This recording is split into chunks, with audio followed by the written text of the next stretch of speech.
All right, good evening, everyone. Hi, everyone. Thank you for joining us this evening. My name is Pam Pillow. I'm the Executive Director of Undergraduate Admissions here at Sacred Heart University. I know we have accepted students joining us this evening and parents of accepted students, so we are here to get some of your questions answered. We are only 50 days away from May 1, the decision day where you are deciding where you will attend school for the class of 2024. And we certainly are grateful that you are considering Sacred Heart as one of those options. And congratulations, we had our largest applicant pool ever this year. We had close to 12,000 applications, and you are among the best and brightest of those applicants. So congratulations. Why don't we start by having our panelists introduce themselves. Sean? Thank you. My name is Sean Heffron. I'm the Executive Director for Student Success here on campus.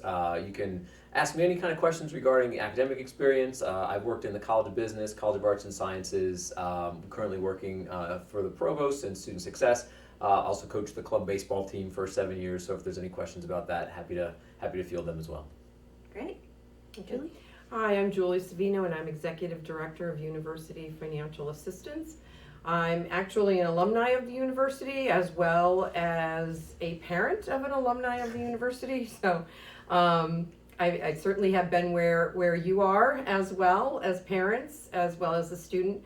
I can answer any questions regarding financing education, as well as our billing processes, or a number of other things regarding the university. Great. And I'm Larry Wilk. I'm the Dean of Students, and hopefully I'll be able to answer questions that you have about campus life pertaining to everything outside of the classroom. And also I am a parent of a student here as well, a soon-to-be graduating senior. Great. Great, so it looks like we do have some questions coming through. The first question, Dean Wilk, I think this is going to go over to you. It's from Amy. How is student orientation communicated to families and students and scheduled? After students submit their deposits, a postcard goes out to families and students, letting them know what they need to do to register for the orientation programs. We have 4 overnight orientations scheduled for the 2 middle weeks of June. Students submit their preference, first, second, and third choice for which ones they can attend. And then everything is done through an online registration process, right up to literally selecting the courses that you're looking to take your fall semester here. So. Awesome, that's great. Maybe we can answer this as a group. Can you please explain the differences of the meal plan options on campus? We have a variety of meal plans, but for first year students, basically there are 2 choices for if you're a resident student.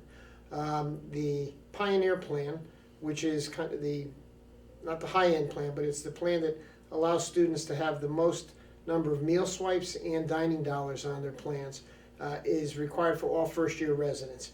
There is a buy-up plan, which is almost like an all-you-can-eat all the time, 7 days a week plan, that sometimes some of our student athletes take, or students who are here from distances and maybe aren't going to get home all that frequently. The meal plans, as I mentioned, consist of swipes and dining dollars, so you can use a swipe to go into, say, the main dining hall in 63s, where it's an all-you-can-eat meal. But in addition, you have your dining dollars if you want to stop by the marketplace, grab a cup of coffee, and hit the road to class, and you use your dining dollars for that. For those of you who will be commuter students, all commuter students are given what we call the Jefferson plan. And it's a $250 meal plan that allows you to have the flexibility of some money on your card, so that if you want to stick around for an evening activity or join some of your friends in the dining hall for lunch or dinner, you have the money readily available to you. Wonderful. And many of you have probably been to campus already for a tour, so you've seen the different areas on campus and dining options that we have on campus. We have a number of facilities where you can stop, either grab something on the go or go in and eat several meals a day if you'd like to. So we have a lot of options on campus, and even our new JP's Diner. So we hope that you take advantage of that as well. Okay. Julie, maybe this next question is from you. It's from Kevin, and he's asking, are merit-based appeals usually successful? Oh, okay. Merit-based appeals, of course. Well, we have several. We get them from a number of families. In a number of cases, the appeals can be addressed, and we are trying to help our families make those adjustments. I can't necessarily, we will not actually increase the amount of the award itself. Those are standard, those will not change. But we have alternative sources of funds that, based on the qualifications of the individual student, we have other sources of funds from which we can pull from, and then we will award the students under different other amount programs that we have available for students. Wonderful. The next question here from Lee is asking a little bit about our graduate programs and students who may have been interested in pursuing our Doctorate in Physical Therapy program and what the options are if freshman admission was not a program that they pursued. So I actually worked in graduate admissions here for several years, worked with a number of our graduate students interested in pursuing our combined and accelerated programming. In terms of the Doctorate in Physical Therapy, candidates can apply as freshmen and be admitted. The standards for admission are a bit higher. The average GPA of that entering class is about a 3.7 with several honors classes, several strong grades in math and sciences.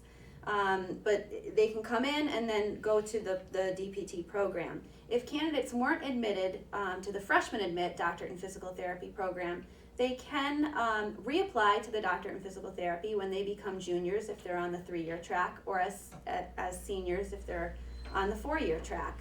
And that process just goes through our Office of Graduate Admissions. They'll work with you. Our own Sacred Heart students go through a process internally, and you'll meet with your faculty. Obviously, you'll be pursuing a major in the College of Health Professions, most likely, or a science with a pre-professional advisor who will help guide you along the way. So there are a lot of options for candidates interested in pursuing our graduate programs here.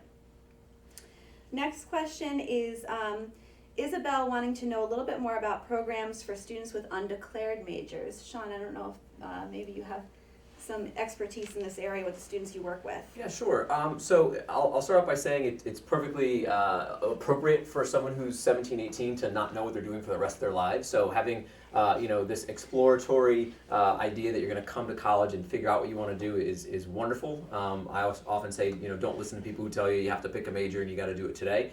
I think when you get to college campuses, there's 3 things I would say that you should do right off the bat. The first is get to know the grown-ups on campus. If you're getting to know the grown-ups at the same rate that you're getting to know the other freshmen and sophomores, things will start to make sense to you. You have to know how to ask the right questions, and so what we do in the Success Center is we provide our freshmen with scripts sometimes for, if you want to go and talk to one of your professors, here's some great things to ask. We often say that I don't know a whole lot of grown-ups who have the job they have because of a class that they took.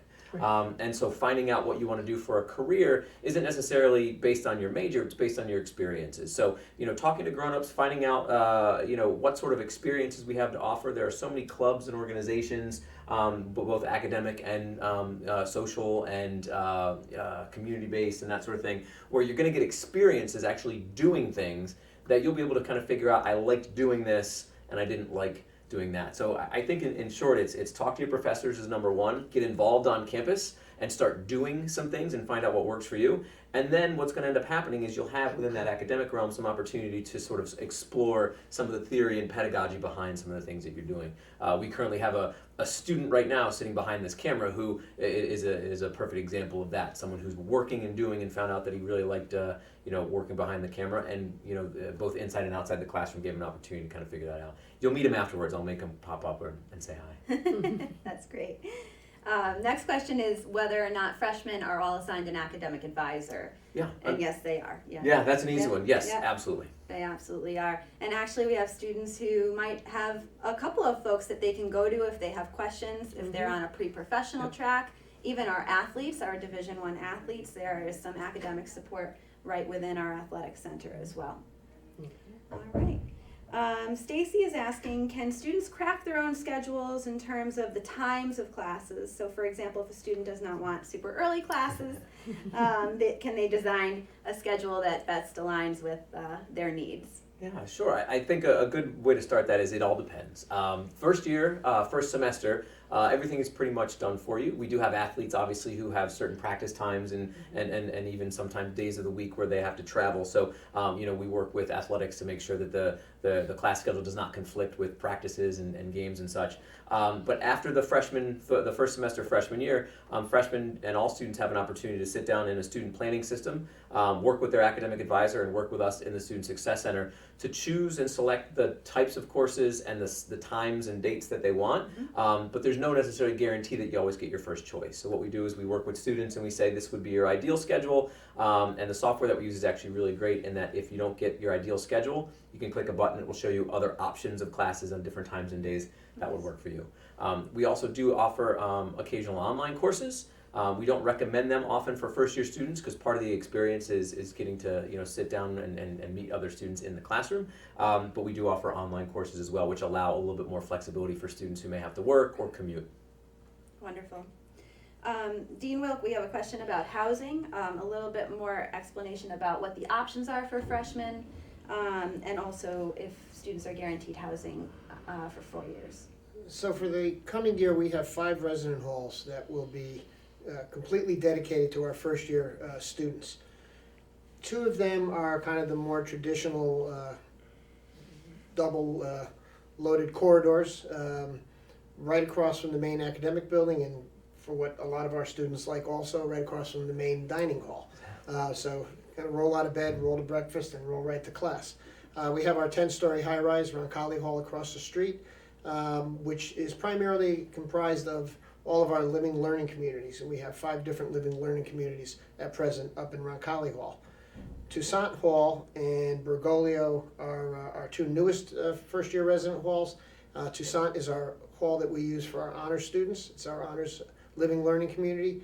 It's suite style, and Bergoglio Hall is also suite style. So by that we mean 4-person suites sharing either half baths or full baths. In Roncalli Hall, which I mentioned, which is across the street, it's groupings of 6 students sharing common bathroom facilities, common living spaces, common living rooms, and dining, not dining, but mini kitchen areas as well. So we have 5 different areas. They are assigned based on, quite frankly, again, your willingness to live in a living learning community or not, as well as, we use deposit data a lot as well for your housing assignment. So, with that said, get those deposits in quickly. And then in terms of living on campus for Right. 4 years. So what we do is we guarantee housing for our students for 4 years, and as you may be aware, we have been adding to our housing base over the last couple of years. We just earlier this semester opened up our 2 newest halls, Frazzati and Wiesel. Next January we're going to be opening up 2 more. They're apartment style, suite style units right across the quad from Frazzati and Wiesel, and then the following September opening up 1 more suite style building to kind of round out that upper quad here on campus. With the addition of those units as well as some of the other housing that we have in our inventory, we guarantee students housing for 4 years. The key point to be made there is we don't guarantee you the housing of your choice. Upper class housing is done by lottery, so for example, this coming fall we know which hall the sophomores are going to want the most. Well, there are 200 beds in that hall, and there are about 1,400 sophomores returning. So we'll guarantee you housing. Unfortunately, sometimes it's not always the place that your first choice. Maybe your second choice, maybe your third choice. Wonderful. Julie, Amy is asking, who and what is the best source to address student questions for alternative financing options for merit scholarships? For merit scholarships or alternative financing in general, well, let me just answer the question regarding alternative financing. First, any one of our staff are experienced and expert in all sources of financial assistance, whether it's your grants or scholarships, whether it's a work-study program or alternative loans of any type, whether they're federal loans or alternative loans. Any one of the staff are able to assist you. However, I think what we have nicely built into our processes, each one of our first-year students are assigned a counselor according to the alphabet. So, A through Z is split up right now amongst 5 different individuals, and those people will take the student from the beginning, from their first year all the way through to their graduate studies. So they'll be able to work with you, understand what the individual family's circumstances are, know what the characteristics are, what the students are receiving, whether it's merit-based aid, whether it's a work-study program, or alternatives. And they'll be able to work with the family to determine what's best for that individual student. So I think we have a number of options. Our federal options obviously are good ones. The state of Connecticut offers to both state residents and students attending from out of state, provided they're in the state of Connecticut, a very nice state loan program that we offer is very, very competitive at very low fixed interest rate, as well as other alternatives that we would perhaps maybe recommend for families to look at. Wonderful. Dean Wilk, in terms of the counseling services on campus, the services that we offer for students, is there a limit to how often students can seek counseling? There is no limit as to how often they can seek counseling. However, there may be a point in time based on what the issues are that the students are dealing with, where the counselor may recommend that it's better for them to receive some additional counseling off campus, someone who may be a little more expert in that particular area, in that particular field. Our counseling center staff has been growing in recent years and continues to grow, and one of the things that we added this year that we're really proud of is we have a full-time embedded counselor up in athletics, which has really been kind of a popular move amongst the student athletes because her office is located in the William H. Pitt Athletic Center, so it's kind of a comfort level for them to be able to go and seek counseling kind of right in the building where they spend a lot of their time. But no, there is no limit for counseling, and again, we have a number of local referral agencies and physicians if need be. Wonderful. When can a student attend a semester abroad, and can they study a full year in another country? So we offer a number of study abroad opportunities. Usually students end up studying abroad in their junior or senior year. And a lot of our curriculums now have abroad opportunities and classes that are held abroad as part of their curriculums as well. We actually own, you probably heard this if you were on campus in the fall, but we do own 2 abroad campuses, one in Luxembourg and one in Dingle, Ireland. So Dingle, Ireland has the most abroad opportunities and sort of coursework offered that kind of aligns with a lot of the majors and curriculums on campus, but there are a number of opportunities to study abroad, most often in junior or senior year. Okay, I'd just like to add to that, for those students who do study abroad at our Dingle campus or our Luxembourg campus, their financial aid, they're eligible to use the financial aid that they have for those times in which they're going to study abroad over there. Yeah, and if you don't mind, I'll jump in real quick too. Having worked in the College of Business, because of the value of that abroad experience, we also have short-term summer experiences in some of our campuses, Luxembourg and Ireland, where through what's something called the Welch Waiver, the tuition for the course that you would take is covered.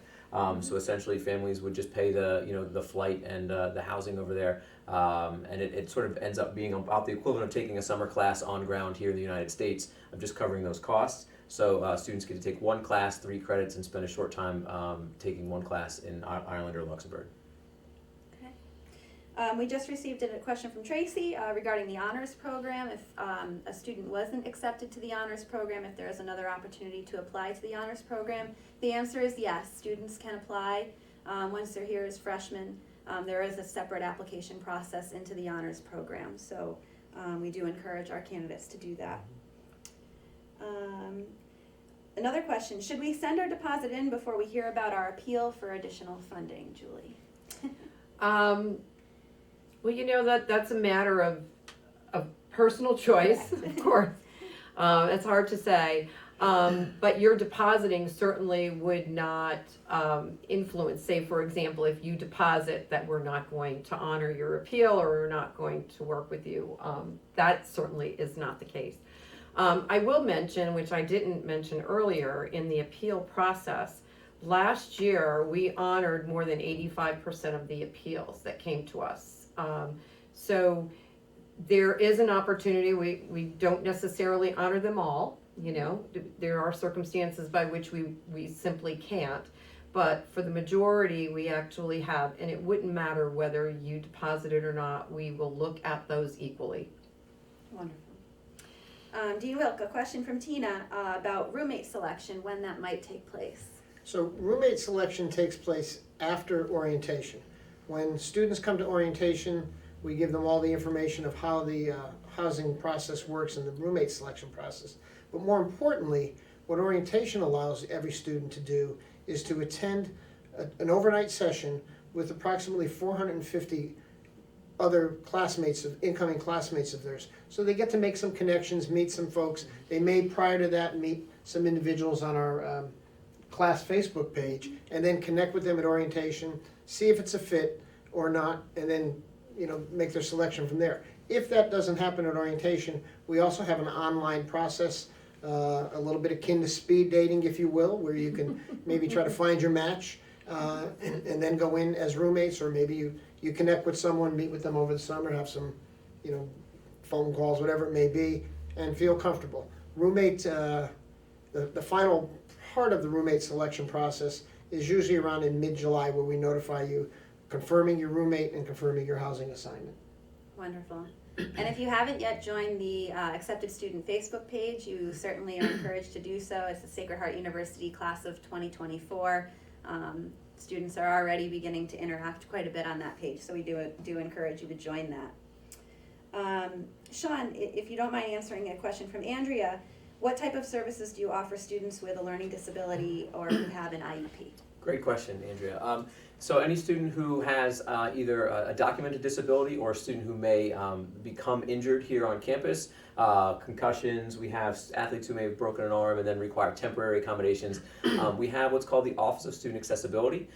So for those of you who are on a current 504 or IEP, you may be used to such things as a scribe or note taker or note-taking software, additional time on exams. Those are some of the most common and most popular accommodations we have here.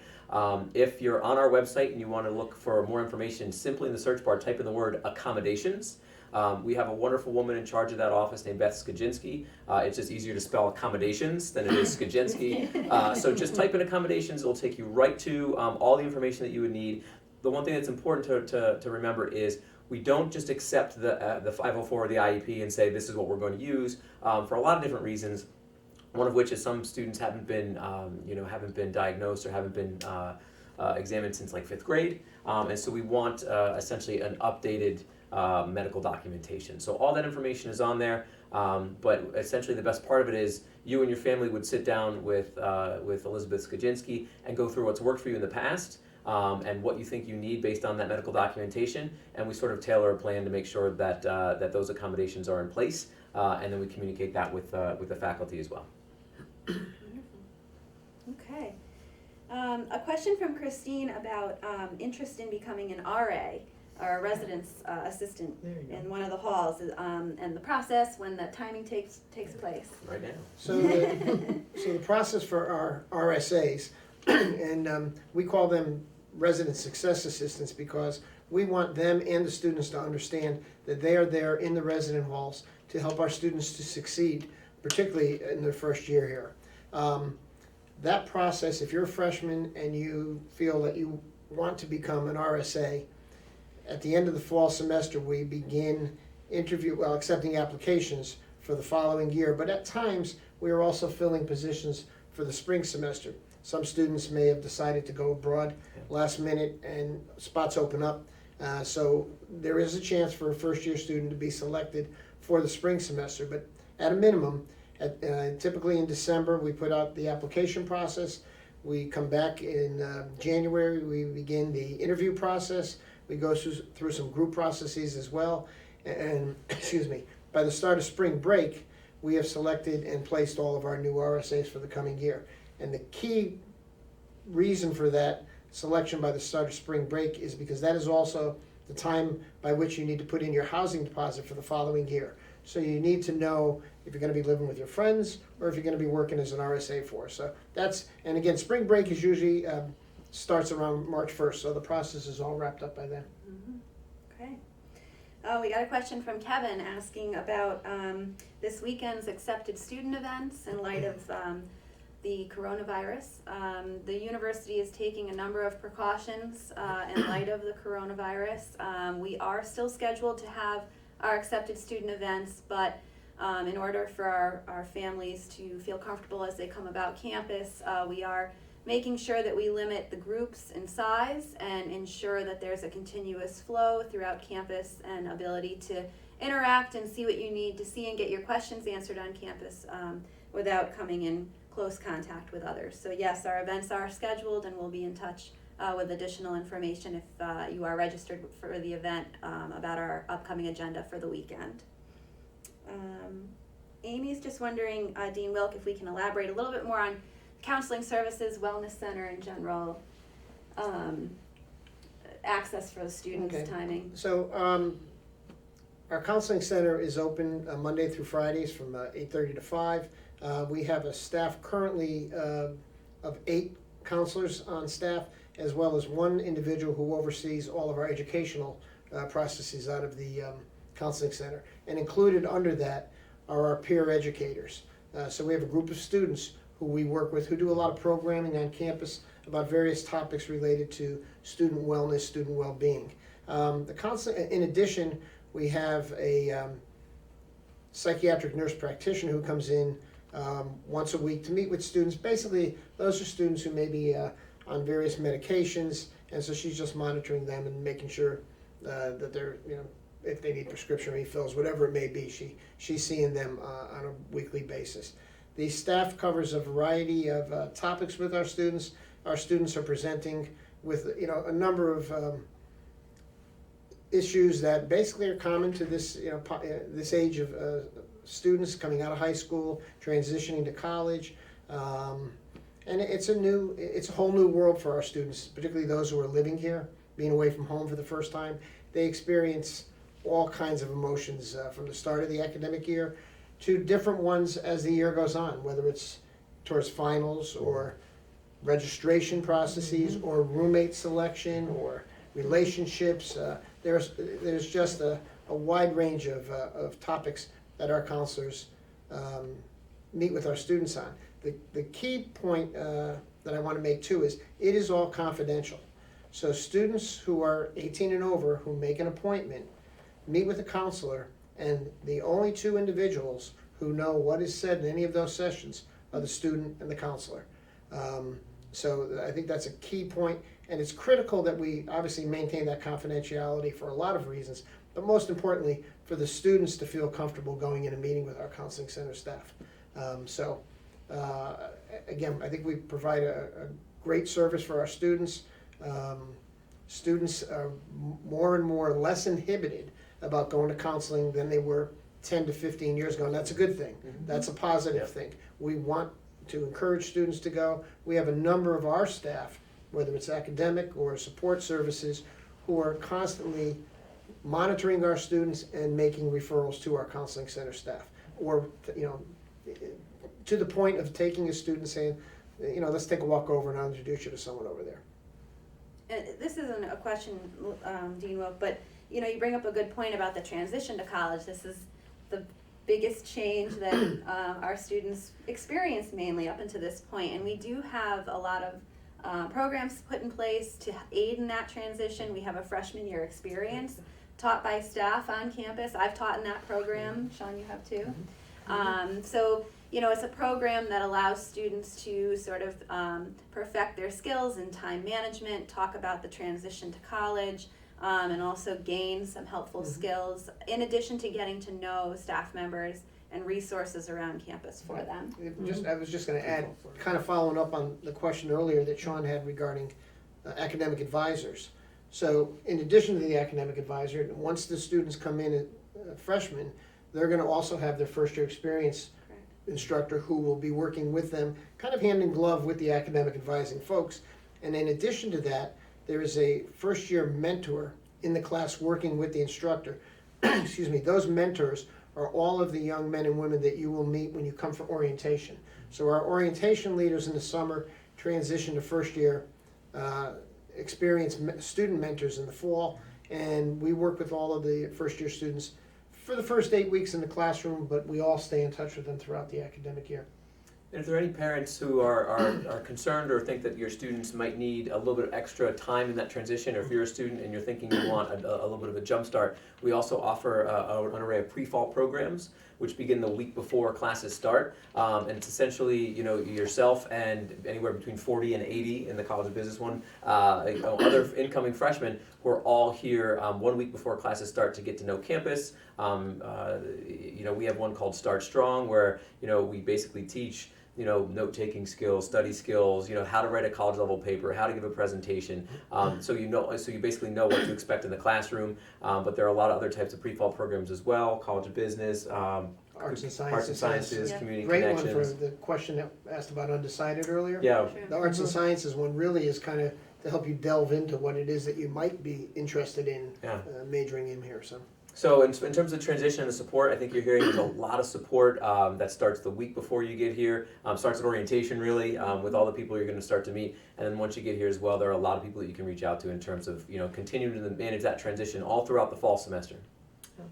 I probably would add, when we talk about support, our support goes so deep and we're so connected interactively with each other that an example like, say, the financial aid office, we get referrals all the time from students who maybe have expressed a concern that maybe their academics is slipping a little bit and they're not meeting their academic requirements of their GPA for their scholarship and whatnot. There's so many referrals to them, and that we can reach out to them individually if they have concerns about, oh geez, I got a work-study job but I'm really not sure where to go, I haven't really found a placement. The little comments that students might make, either to other students or to other staff members, and Sean, you brought up the good point. Oftentimes they need to know the adults on campus too, not just the students, so that when they share those things with us, that's an immediate a referral to another department that can help that student be successful. So we all work together in a number of ways, so the support network here on campus is very, very strong. We are just about halfway through our chat. Time's flying, right? So I thought maybe we would just quickly reintroduce ourselves in case some of you logged in a little bit late to the video chat. So I am Pam Pillow. I'm the Executive Director here in undergraduate admissions, welcoming all of our accepted students and parents to this video chat this evening. So we don't have the technology to put our names in front of us No. on the screen. Thought that was happening. I'm Sean Heffron. I'm the Executive Director for Student Success. Okay. I'm Julie Savino, and I'm Executive Director of University Financial Assistance. And I'm Larry Wilk, Dean of Students. Wonderful. Okay, we do have a few more questions coming in, which is great. Do we accept a Math 101 or Algebra or Pre-Calc as transfer credit? If a student has taken any college credit at the high school level, that can be considered for transfer credit. We also do consider AP courses, IB courses that have tested at a 4 or higher as transfer credit as well. That was a nice, easy one. Keep them coming. All right. In terms of our safety on campus, obviously this is a big community, a lot of folks on campus. Can we talk a little bit about our safety, our location? I think maybe we all can chip into that. Sure. Certainly from a location standpoint, we're kind of located up in a nice kind of neighborhood community, bordered by a golf course on 2 sides. So other than a few of Sean's stray tee shots, That's right, watch out. we really have not too much to fear from the golf course. But from a public safety standpoint, we have a 24-hour, 7-day-a-week operation with our public safety officers both patrolling the campus as well as stationed in each of our first-year resident halls. Our Director of Public Safety, Gary McNamara, is the recently retired longtime Chief of Police in Fairfield, so he brings with him a wealth of knowledge. We also do have a Fairfield police officer who is stationed on campus 7 days a week, 16 hours a day, I believe it is, as well. So it certainly helps us in terms of, in the event we need police response, we have rapid police response. Cameras. We have cameras galore. It is somewhere in the vicinity of 1,500 cameras throughout the campus. And I have to tell you, students are amazed at some of the things that we pick up on those campuses that they think they're getting away with. From a standpoint of the resident halls, we have staff on duty every night of the week in our resident hall, 7 days a week. Sunday through Wednesday, they're on duty till 1 in the morning. Thursday, Friday, and Saturday, they're on duty till 2 in the morning. In addition, we have 2 of our resident hall directors who are on duty on call 7 days a week, 24 hours a day throughout the academic year. And while I'm saying that, just kind of going back to some of the counseling questions, we also have a counselor who is on duty every night of the week, again, 7 days a week, 24 hours a day. So in the event there is any need for a student at midnight, 2 in the morning, whatever it is, to speak with a counselor, we just call them and they're on call. So we do have that as well. We have blue light phones throughout campus, although they're probably becoming a bit archaic with the, invention of the iPhone. Yeah. So students, they have apps that they can use on campus and off campus to contact either public safety or our local police if they go off campus. So I think, do we have issues? Yes, we have issues. 99.9% of those issues are probably caused by our students. We don't have people randomly coming onto campus causing issues, but on occasion, when you have 18 to 22-year-olds, 7 days a week, 24 hours a day, sometimes things happen. It's a learning environment, really. That's right. Well, I know Julie and I can speak to this. We've put some late nights in this building. Oh, yeah. It's open to the public. Public safety is regularly checking on us and making sure we're okay as we're walking out to the parking lot. Reminding us to go home. That's right. Yes, but you never feel, I can't tell you a time where I haven't felt safe, either both in the building, walking out to my car, or being any part of the campus. Correct. At any time. Wonderful. All right, Judy is asking, what is the weekend life like at SHU? Do students get involved, athletics, clubs, stay on the weekends? The answer is yes. All of the above. All of the above. Yeah. We have 32 Division I sports, so there's a lot of activity in terms of athletic events that are going on constantly, both fall and spring. Club sports for students to get involved in on their own, intramurals for them to get involved in, not to mention all of the student life activities, clubs that they can get Performing connected arts, with. Performing arts included. Yeah, they put on tremendous shows for our students to participate in. The choir, the band, dance, ensembles. Or lecture series. And even going back to our FYE program and our FYE course, out of that, what has evolved the last 2 years is now what we call the first 50 days. So when students arrive on move-in, they're going to get a booklet that is just chock full of events every day of the week for the first 50 days of the semester. Some of the programs are small programs throughout the course of the day. Some of them are larger programs, whether it's an evening lecture, a weekend event. In the fall, probably some our 5 or 6 biggest weekend events are home football days. The stadium is packed. Football team's been pretty good the last few years, and hopefully will continue. But pretty much 7 days a week we have activities going on campus, and occasionally we will run trips or buses to some off-campus events as well. Throughout the course of the year, we have some major events. 2 of the biggest ones that we have in the fall. The second Friday of the semester is our traditional President's Gala. We have now been doing that for, I believe, about 10 years, where Dr. Patillo welcomes the entire student body to a huge event up in the William H. Pitt Center. It attracts generally about 2,500 to 3,000 students a year, and some years more. And then what we typically have in the spring is our annual spring concert, which right now is on a bit of a hold due to the coronavirus, but I know we have mostly parents out there in the audience, but for those handful of students who may be listening, this year's concert is scheduled to be Boogie with a Hoodie. One of my favorites, and I'm sure many of the parents. Right. I bet it is. That's great. And we are continually developing campus, our new residence halls. Students just love them. They are stunning.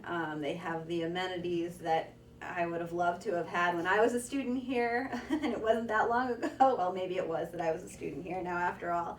But the residence halls have CrossFit gyms, gaming centers. We opened our new Bobby Valentine Recreational Center, which is open to all of our students for sports and dance and rock climbing, And bowling. bowling. There's a golf simulator. You can work on your golf swing before you go next door to the golf course. There's a suspended track. Yeah, I mean, so there's It's hard to get bored on campus. That's Yeah. correct. My father used to say, if you're bored, it's because you're boring. So I think that applies. It does apply. Okay. Kimberly is wondering, when can students register for orientation? So again, once you deposit, I think within days of that, Yep. the postcard goes out, which allows you to start the process of registering for orientation. And again, those 2 middle weeks in June are when orientation is going to be this year. Wonderful. They are overnight orientations, and not only do we encourage the students to come overnight, but we also encourage the parents to come overnight. Okay. And how long do the parents stay for? The whole orientation is 36 hours. Many parents do stay overnight. Some, who are a little more adventurous than others, relive their college days by spending the night in a resident hall. For those of you who don't choose to do that, we have a number of local hotels where you can stay. As I said, most parents do stay overnight. We have a parent social on the first evening. But for those of you who can't because of work or family commitments, come up for one day, split the duty. One parent come up one day, another the next day. But it's required for the students, but we truly encourage the parents to come. I think you'll find it extremely informative. Wonderful.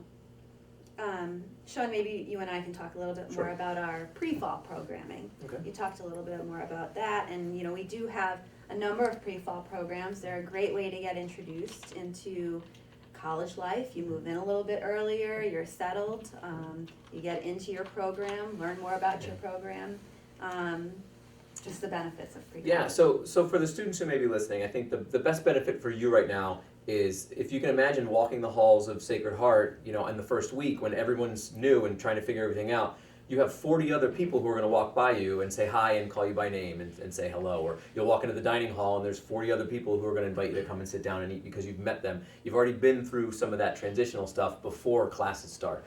So starting off your college career with 40 new friends is probably the biggest benefit. We have a lot of our students who say, I can't imagine being here without having done this. We see graduating seniors who are still in their friend groups that include people they met during pre-fall. So that's probably the biggest hook for the students. For the parents, if you think about it this way, this really truly is, as much as we might look at it as, these are some of the best years of their lives, it's one of the most difficult transitions that your students have to make.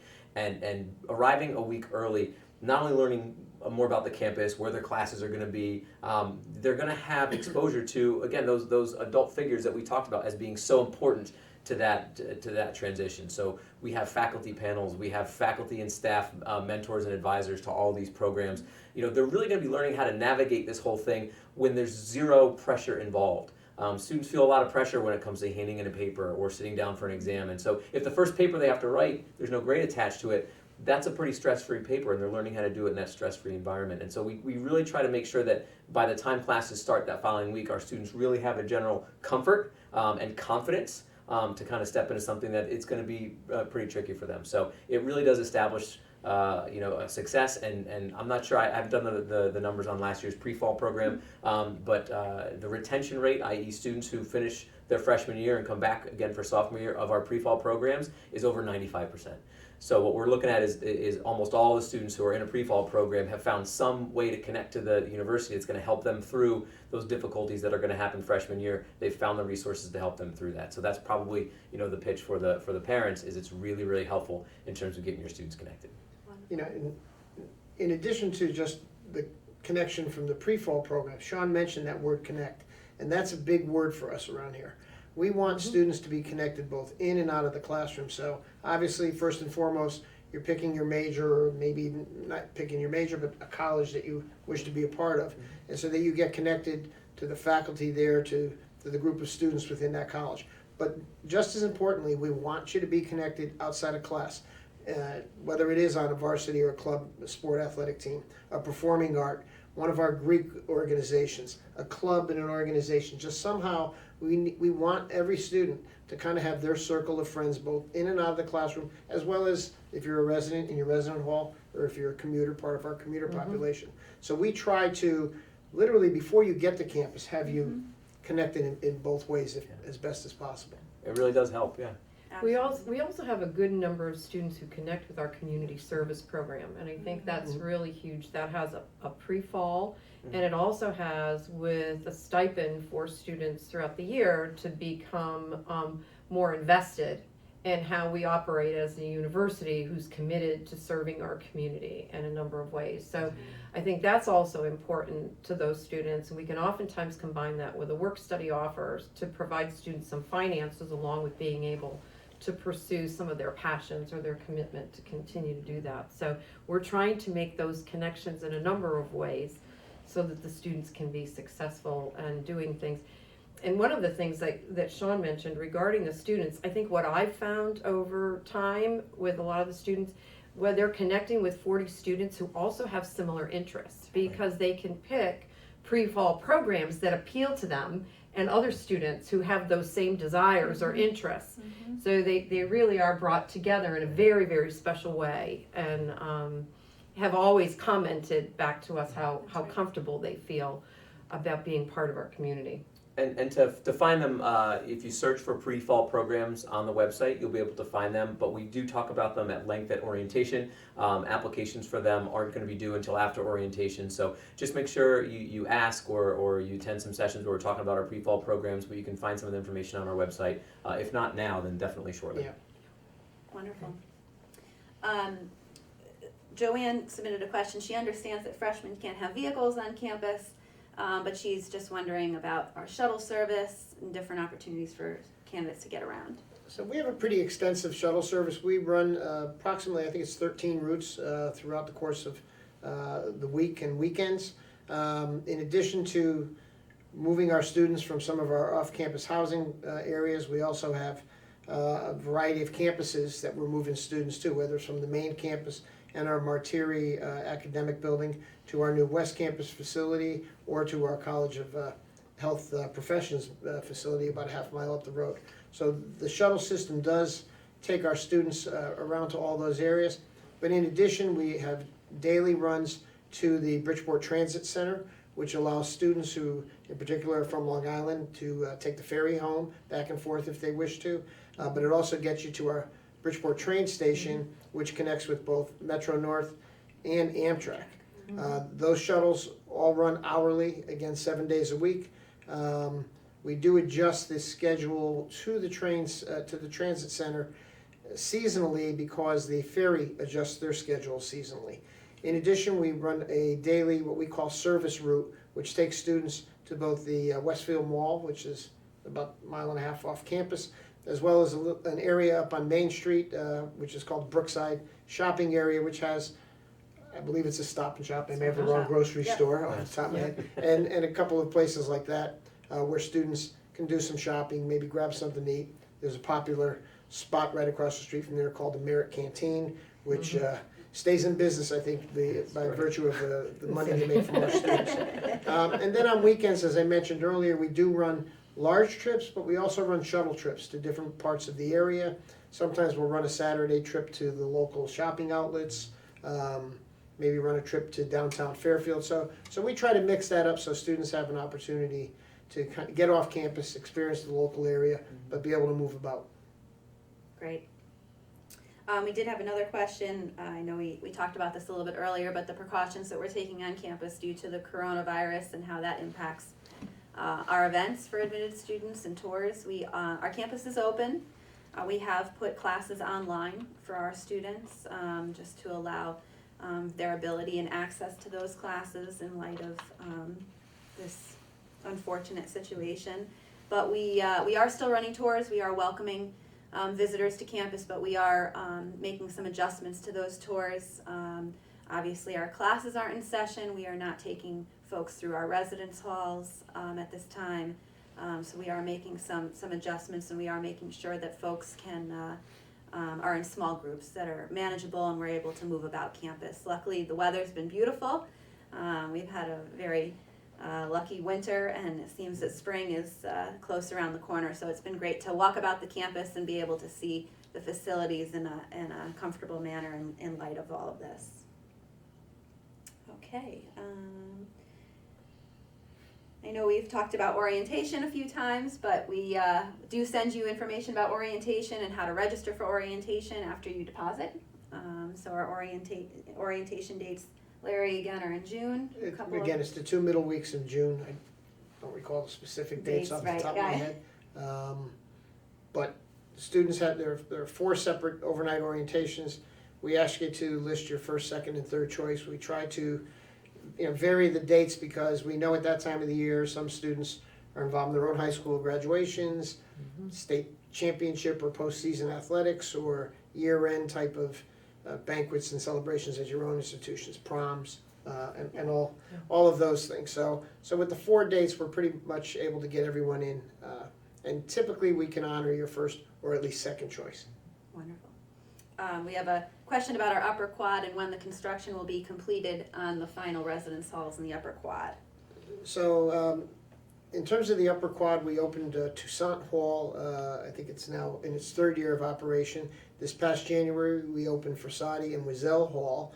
And the next 2 buildings, which one is a suite style and the other is an apartment style, will be opening January of 21.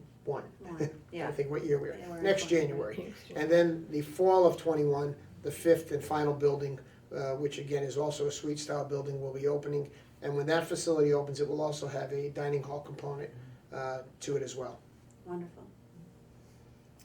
Sean, if students having trouble with writing, needing a little assistance with getting through some research or papers. That's a great question. So we have a lot of different writing supports. It all starts across the curriculum. All freshmen take a first-year writing seminar where freshmen will learn not only academic writing but professional writing and 4 different genres of writing and be able to identify that. But if students need assistance with writing in any course, we have 2 different methods. The first is we have a writing center where students can bring in, whether it's the assignment and say, I don't even know how to get started. Our writing tutors will help us, a student get started.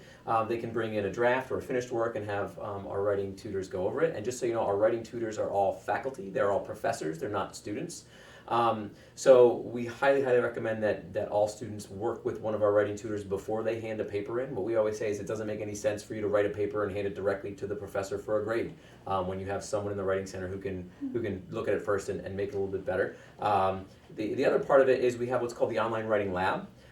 It's a resource on our website that students can use without even leaving their residence hall or home. You can upload a paper to the online writing lab. One of our professors will take a look at that paper and the assignment and make sure that the paper matches the assignment design.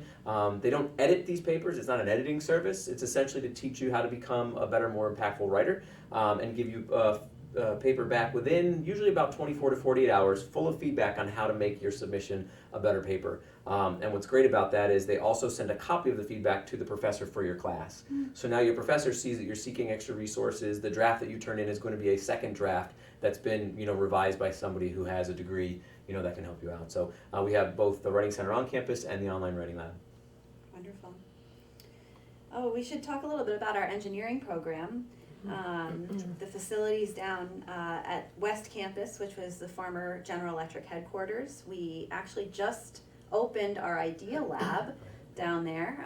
We have 3D printers, access to all sorts of innovative tools and skills. Our program director is focused on growing both our computer and electrical engineering programs. Does your office work a lot with our business and engineering students? Yeah, we do. The engineering students have some pretty stringent mathematical requirements that they need to fill. They need to take some pretty high-level math classes, and so we have a math lab in the Student Success Center. In fact, Tolga Kaya, who you sort of mentioned, is a phenomenal resource, and he's actually recognized that there are certain aspects of engineering math that maybe some of the regular math tutors weren't necessarily able to address, and so we've created our own, with Tolga's guidance, engineering tutoring program. So students within the engineering major have their own tutors that are engineering students or engineering majors or faculty within the engineering program. Yeah. That's wonderful.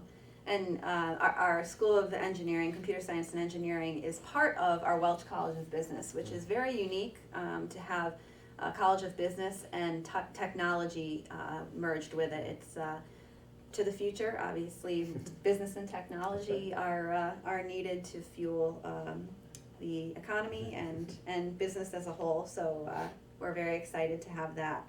Our nursing, in terms of our nursing majors, will they need a car for clinicals? So our nursing program does introduce our students to clinical opportunities early in the program, but we are lucky enough to have some nursing homes bordering our campus. So our students have access to some clinical settings right within those nursing homes that are just a walk across the street, which is helpful. And then as they progress through their program, they become upperclassmen and are able to have cars on campus. Okay. We are about 5 minutes away, so please send in your questions, and we'll try and get to them as quickly as possible. When will the West Campus open, and how often does the shuttle run? So our West Campus is open and active. It houses our Welch College of Business and Technology, our Isabel Farrington School of College of Education, their active clubs, our Makerspace, our Verizon iHub.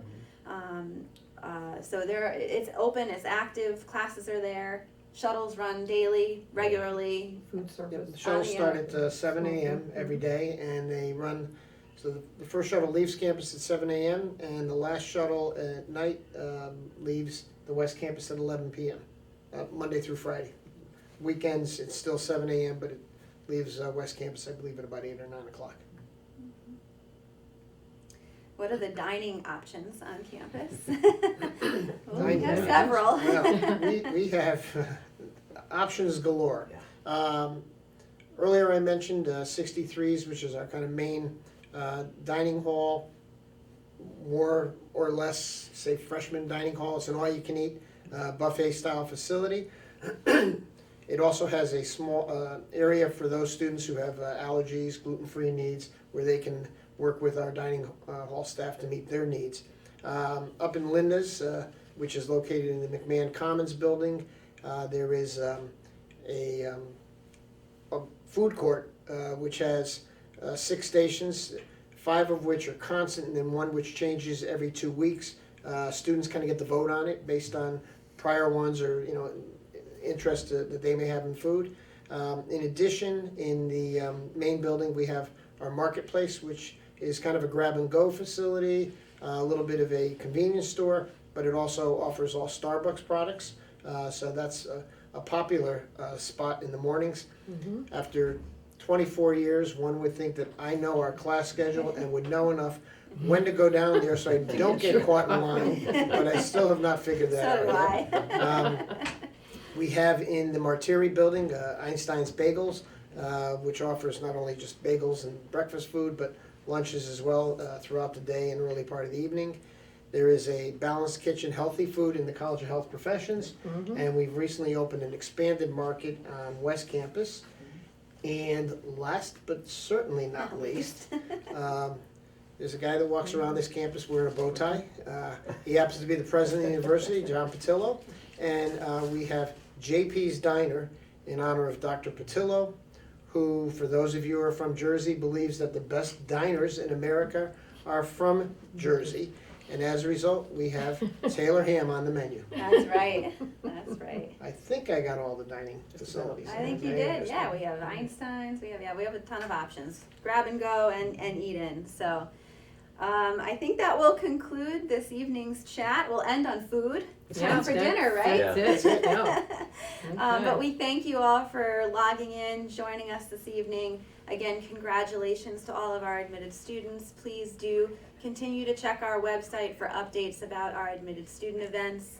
Until May, we have regional receptions coming up. We do have admitted student events coming up, and we hope to meet you again on campus and answer any additional questions that you might have. Of course, you're welcome to contact the Office of Undergraduate Admissions at any time as you continue to make your decision. Thank you for joining us. Thank you to my colleagues. Thank you. Thank you And all. we hope to see you soon. Have a Good great night. night.